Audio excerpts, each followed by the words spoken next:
Hi, I'm Sandy Genovese, and welcome to this episode of the Ellison Education video series. We're talking today about finger puppets, and they're actually in the shape of bunnies. Here is the one that we're going to make today. It's a finger puppet, so I'm going to go ahead and put it on my finger. Now, when I think of Easter, I think of bunnies, but there's a lot of classic children's books that have characters. There's lots of opportunities where you might need and the kids might enjoy making finger puppets that are bunnies or rabbits. So here's what we're going to make. And if you look on the table, you can see that really the inside of this one is pink. And I did the exact same rabbit, but sometimes I switched out and I made the inside of this one yellow and the inside of this one green. If you were going to have like an Easter party, these would look great as table decorations. Now, in order to start, you need to start by cutting the bunny itself. And I cut mine out of self-adhesive felt. So I went to the craft store and I bought white felt that has the self-adhesive backing already on it.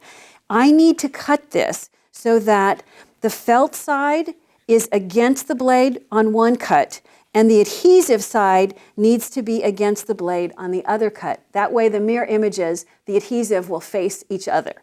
The quickest and easiest way to do that is just to fold this so that basically I have the felt on top for one and the adhesive on top for the second one. And I'm going to just place it over the die blade, and I'm going to cut it in the Big Shot Pro. Of course, if you have the Prestige Pro, that works well too.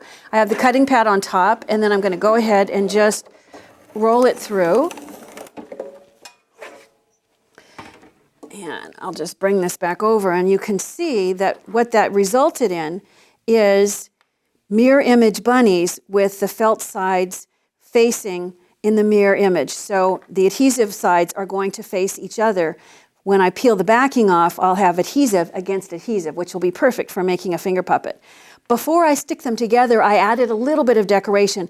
You can see that I just took some felt markers in order to make a pink nose. I used a blue marker for the eyeball. But the interior, I mentioned using different colors. I started by cutting pink paper, and with pencil you can see I've drawn where I went back with scissors and I cut this border out because I want the adhesive that will be exposed to hold the two bunnies together.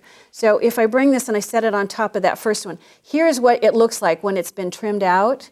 So I'm going to take this bunny, I'm going to start with the ears because I didn't trim away anything from the ears. I'm going to leave this just because it's a little bit easier to align just the ear section right against the adhesive. And then I'll peel off the rest of this, lay this down, and you can see I still have adhesive exposed in these outside areas. I'm going to do the same thing with this one so that I now have just adhesive on the edges. Before I stick the two together, I want to create the fun little cottontail. Now, I used white before, but then I since have found pink. So I'm going to go back and I'm going to add pink where the tail will be, and the adhesive that's exposed is going to hold that in. You could add an extra glue dot if you wanted to.